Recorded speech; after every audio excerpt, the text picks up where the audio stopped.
Big money up for grabs on Saturday at Kentucky Downs. Let's take a look at races 6 through 11 on Saturday over at Kentucky Downs. Thanks so much for joining us here. If you're watching on the YouTube channel, if you can do me a favor, throw up a subscribe and the like button down there, that would help. And if you like any horses on Saturday at Kentucky Downs, comment and let us know. It's always nice when the comments get going and we can share some of our opinions with one another. Make sure to head to drf.com to get any past performances that you'll need for Saturday at Kentucky Downs. These purses are incredible, and all the big turf horses are heading over and running in these races. Now, the sixth race is the Grade 3 Ladies Marathon. I put the 7 on top in here. Nisi Marie, she was entered in a race, the Flower Bowl, last week at Saratoga. She ended up scratching there and rerouting to run here. She's just been a way better horse this year than she was at 3. You look at all 4 of her races this year, they've been excellent. She's been way faster on speed figures. She's kept company with some of the top horses in the division. And she's been right in the mix in 3 of 4 races. And the one that she didn't, it was a race that was won by a lone speed horse, and she just didn't get the race shape that day. She will come running. Joel jumps aboard. He was aboard her for a couple starts earlier on the year when she was at her absolute best. I think the 7 is a major player in here. Forever After All is a fun price horse because you start going through who she's faced. She lost to a horse most recently named Full Count Felicia, who was a lone speed winner. 2 starts back, she lost to a horse named Walkathon. Walkathon came out of that race and just won a race here at Kentucky Downs last week, earning 100 buyer speed figure for the 3rd consecutive win in a row. So that was good form. You also have horses like Anisette, who we'll see running against Grade 1 company, multiple Grade 1 winners in the John C. Baby this weekend, which is a Grade 2, but Anisette's a multiple Grade 1 winner. So you start going through the form.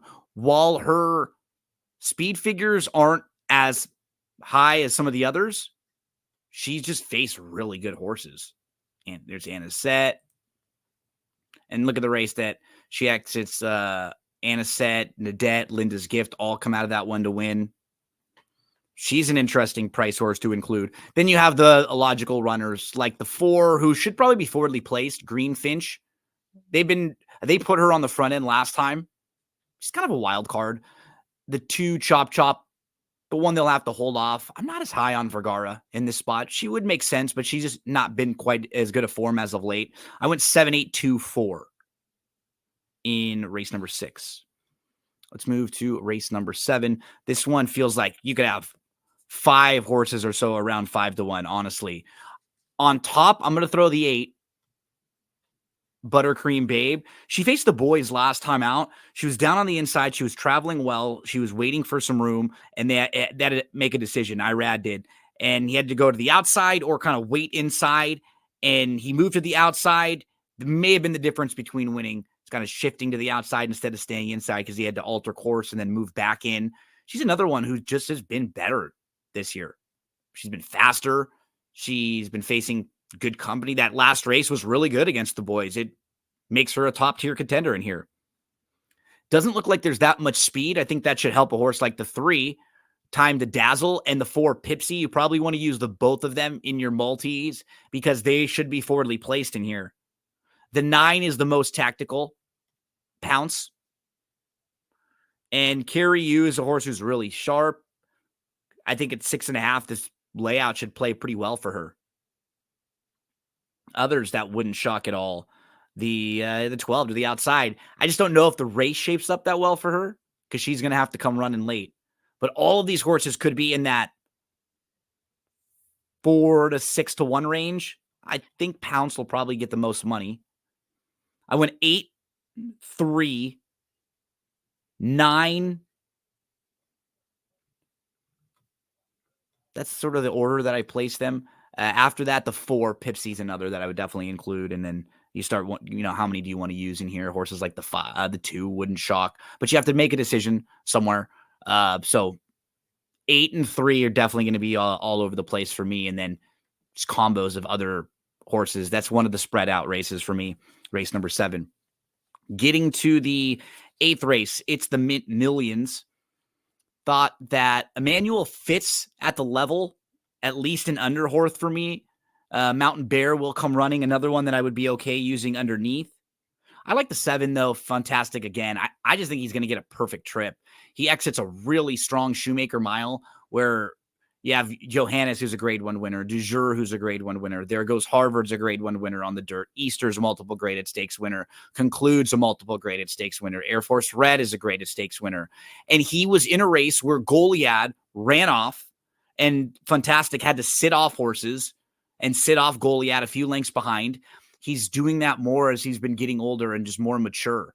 I think if you eliminate the races at a mile and an 8, they're just too far for him.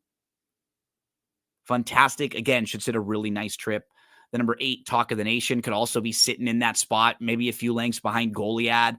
The 10's the one they'll all have to run down, Ancient Rome. The 9, Reckoning Force, is a intriguing long shot horse. David Aragona likes this one. He threw that one into the exotics. I'll use the 7 on top.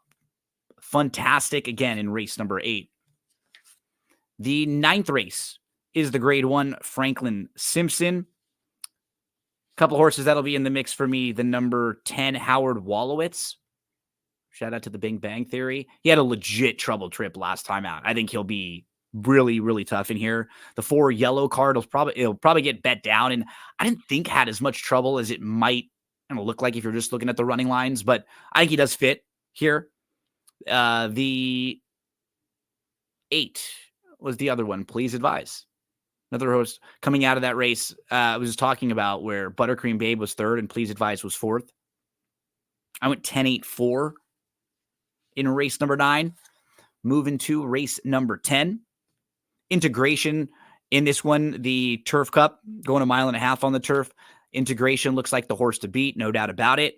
I thought the 7, Tawny Port, horse who's just been knocking on the door, sitting in these really nice spots over and over and over again, I thought could just, again, be in a good position here. The 4, Get Smoking. It's hard to leave out of races like this because he's so quick. He's going to go, but I feel like there might be a little more speed than he's used to. It's kind of pushing him in here with horses like Balladeer. Even the 11 can show speed. Horse coming from over in Ireland and was running in the UK. So Integration's the one to beat. I'm absolutely including Tawny Port in exotics and Get Smoking. They're in all of the exotics for me. Others, if I was going to go deeper, both the 9 and the 11, Anglophile, the 11, Chief Little Rock. And then race number 11 is the Turf Sprint. And I don't know how you're going to beat Cogburn right now. But I will say the last time Cogburn lost was at Kentucky Downs. So maybe the 6 furlongs at Kentucky Downs is just a layout that this horse doesn't like.